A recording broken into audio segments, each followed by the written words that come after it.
श्री सद्गुरू जंगली महाराज महासमाधी सोहळा शुक्रवार 4 एप्रिल 1890 चैत्र शुद्ध चतुर्दशी रोजी सायंकाळी 5:30 वाजले होते. महाराजांनी अष्टांगयोग धरणेच्या साधनेत डोळे मिटून अत्यंत गहन ध्यान लावले आणि नाडी बंद झाली. महाराज समाधीस्थ झाल्याच्या तारा सगळीकडे पाठवण्यात आल्या. ही वार्ता सर्वत्र वाऱ्यासारखी पसरली. हजारो भाविक आपल्या या साक्षात्कारी आजानुबाहू संताच्या अखेरच्या दर्शनासाठी येऊ लागले. पुष्पांचा खच पडला. पुष्पहारांना आणखीनच टवटवी येऊ लागली. गुलाल, बुक्का हजारोच्या मुठींनी उधळला जाऊ लागला. श्री सद्गुरू जंगली महाराज की जय अशा जयघोषांनी दिशा निनादून गेल्या. भांबुर्ड्यातला प्रत्येक जण पोरका होऊन म्लान मुख करून महाराजांकडे पाहत होता.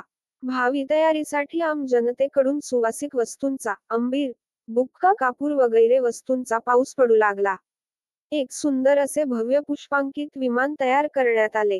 टेकडीवरील समाधीची जागा महाराजांनी पूर्वीच शिष्य मंडळांना दाखवून ठेवली होती.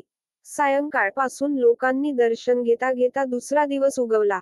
त्यानंतर तयार केलेल्या विमानातून समाधीकडे नेण्यासाठी महाराजांची स्वारी मठातून बाहेर पडली.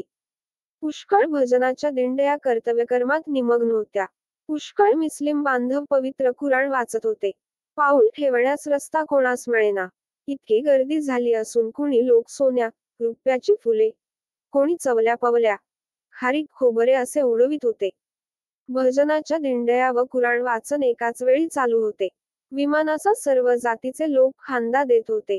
पुष्पांचे संडे पडत होते. मठातून समाधी टेकडी जवळ असता पोचण्यास 5 ते 6 तास लागले. हिंदू, मुस्लिम धार्मिक विधी व भजन, पठण अशा रीतीने शिष्याने महाराजांना गुहेत जड अंत कारणाने ठेवले. प्रकाश झोत इतके तळपत होते की रात्र का दिवस हेही कळत नव्हते.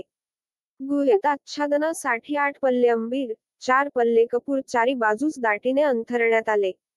समोर पोथी ठेवली. दोन्ही बाजूस समया लावून ठेवण्यात आल्या. श्री सद्गुरू जंगली महाराज की जय असा जयघोषणा करून व आरती करून शिष्य मंडळी गुहेच्या बाहेर आली. त्यानंतर गुहेचे दार बंद करण्यात आले. महाराज निजानंद निमग्न झाले. चैत्र शुद्ध चतुर्दशी हा महाराजांचा समाधीचा दिवस. महाराज समाधीस्थ झाले त्यावेळी विमानपुष्पातून महाराज राहत असलेले मठ, रोकडोबा मंदिर येथून टेकडीपर्यंत नेण्यात आले. आजही या दिवशी रात्री 8 ते 9 वाजता महाराजांच्या रोकडोबा मंदिरात असलेल्या गादी मंदिरातील पादुका पालखीत ठेवून पालखी सोहळा काढण्यात येतो. महाराजांनी चालू केलेले भजन आज महाराजांच्या नावाने श्री सद्गुरू जंगली महाराज भजनी मंडळ हे मोठ्या श्रद्धेने, भावयुक्त अंत कारणाने भजन करीत असतात. सोहळा हळूहळू पुढे सरकत असतो. पुणे व संबंध महाराष्ट्रातील भक्तजन या सोहळ्याला उपस्थिती लावतात. सोहळा भजन करीत करीत समाधी मंदिरात साधारणतः मध्यरात्री 1 ते 2 च्या सुमारास येतो. पालखीत असणाऱ्या महाराजांचे वस्त्र गलफ शाल, संदल, पुष्पांची जाळी, हार बुक्का, अंबीर या सर्व पूजा साहित्याने महाराजांची षोडशोपचार पूजा करण्यात येते. यावेळी प्रचंड मोठे भजन चालू असते. भजनातून महाराजांनी रचलेली पदे, संवाद, फकीर के सवाल, अनेक प्रकार अत्यंत भारदस्त भजने होतात.